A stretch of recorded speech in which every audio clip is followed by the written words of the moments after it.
যখন 6 বছর বয়স হলো, একদিন কি করেছে, হীরা চন্ডাল প্রতিদিনের ন্যায় বাবা প্রতিদিনের মতো আজও মেয়েকে ঘরের মধ্যে ঘুম পাড়িয়েছে। ঘরের মধ্যে ঘুম পাড়িয়ে ভিক্ষায় চলেছে। এখনো হয়েছে কি মা? দুর্ভাগ্য। ঘরের মধ্যে প্রদীপটা জ্বালিয়ে মেয়েকে ঘুম পাড়িয়ে হীরা চন্ডাল ভিক্ষায় চললেন, কিন্তু দুর্ভাগ্য মাইরা সেই সাবরীর ঘুমের ঘোরে পা লেগে প্রদীপটা উল্টে গিয়ে সারা ঘর দাও দাও করে আগুন জ্বলে উঠল। কিন্তু মাইরা ওই ঘরে যে ঘুমিয়ে আছে ছোট্ট সাবরী, ভগবান তার পরম ভক্তকে রক্ষা করবার জন্য ওই গাভীকে বনের মধ্যে পাঠালো।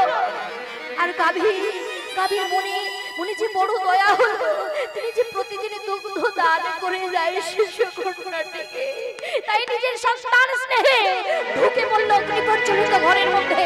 দাউ দাউ করে জ্বলছে আগুন, চিৎকার করতে লাগলো, আম্মা আম্মা আমি চিৎকার করে মাথা দিয়ে সাবরীকে ঢালা দিয়ে জাগিয়ে তুলল। সাবরী চিৎকার করে বলে উঠল,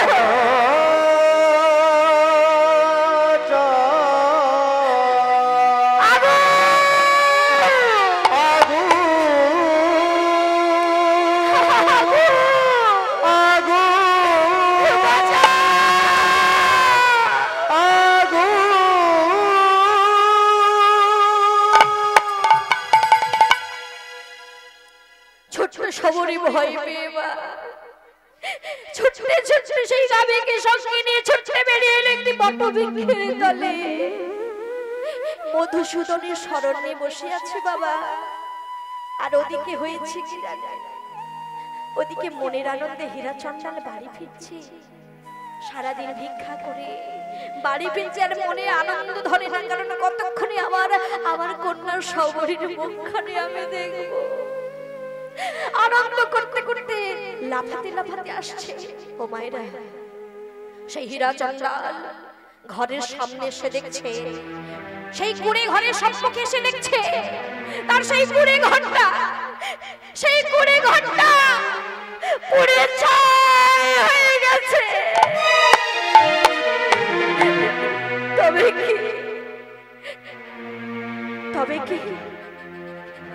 তবে কি আমার সাবরীর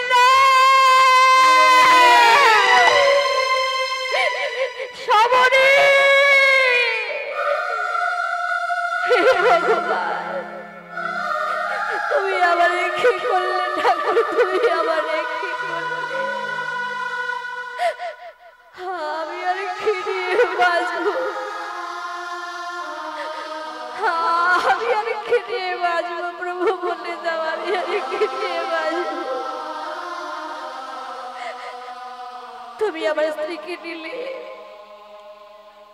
আমার কুঠির নিলে, তুমি কিনা আমার কন্যা সাবরীকে তুমি আমার কাছ থেকে কেড়ে নিলে প্রভু, আমি আর কি নিয়ে বাঁচবো? তুমি বলে দাও কি নিয়ে বাঁচবো? সেই হীরা চন্ডাল প্রভুর চরণে জানাচ্ছে, একেবারে সঠিক বিচার করেছো। তুমি তো বিচারপতি, তুমি তো ভুল বিচার করতেই পারো না, একেবারে সঠিক বিচার করেছো তুমি প্রভু, সঠিক বিচার করেছো। তাই হে ভক্তমণ্ডলী, ও মায়েরা, হীরা চন্ডাল সেই প্রভুর চরণে জানাচ্ছে, প্রভু গো, হে কি তোমার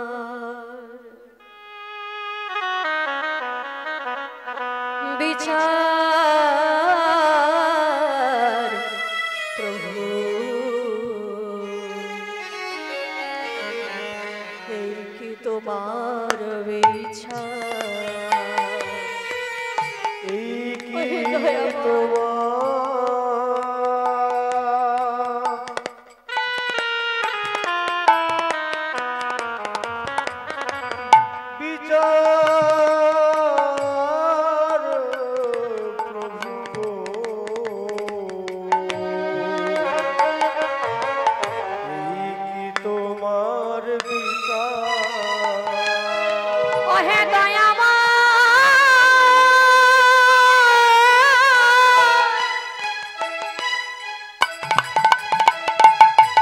বলো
পরম দয়াল এই কি তোমার বিচার দয়াময় এই কি তোমার বিচার প্রভু এই কি তোমার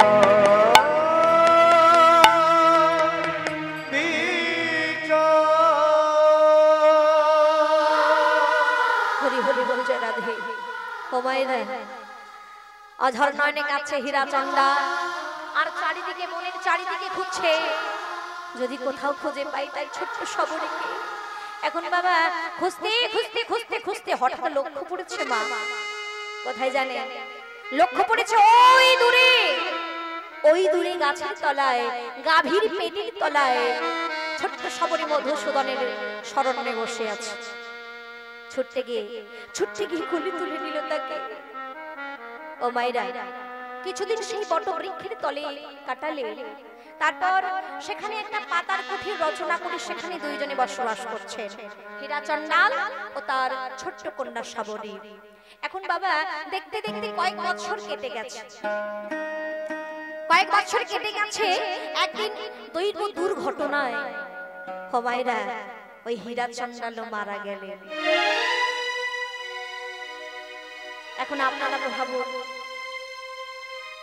ওইটুকু সবরীর একবার ভাগ্যটা দেখুন। আস্তে আস্তে এদিকে বলছে, জন্মবার মুহূর্ত হতে মাকে হারিয়েছে। হবা কিছুদিন যেতে না যেতে বাবাকে হারালে। এটাই হলো ভাগ্য, এটাই হলো নিয়তি। কারণ ভগবান বললেন, যে করে আমার আশ আমি করি তার সর্বনাশ, তথাপিও যে না ছাড়ে আমার পাশ আমি হই তার দাসানুদাস। নিতাই গৌর প্রেমানন্দে গৌর হরি হরি। এই ভক্ত কাকে বলে দেখো, হরি বল। ছোট্ট সবরী মনে মনে স্থির করলেন, আমি সেবা ব্রত নেব, সাধু সেবা করব, ভগবানের সেবা করব, কারণ সেবাই পরম ধর্ম, সেবাই পরম ধর্ম।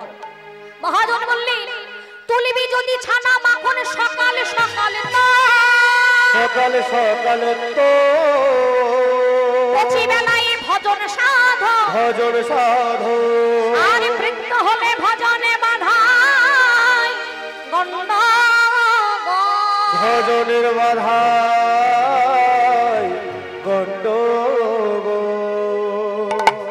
হরি বল হরি বল। 6 বছর বয়স মায়েরা, সবরীর মাত্র বয়স 6 বছর। মাকে হারিয়েছে, বাবাকে হারিয়েছে। মাকে হারিয়ে বাবাকে হারিয়ে আশ্রয় নিলেন ভগবানের চরণ। মনে মনে স্থির করলেন, সাধু সেবা করব, ভগবানের সেবা করব। দেখুন মায়েরা, ভগবানের সেবা করতে গেলে সঠিক সময়ের প্রয়োজন। শিশুকাল থেকে ভগবানের চরণ সেবা করতে হবে।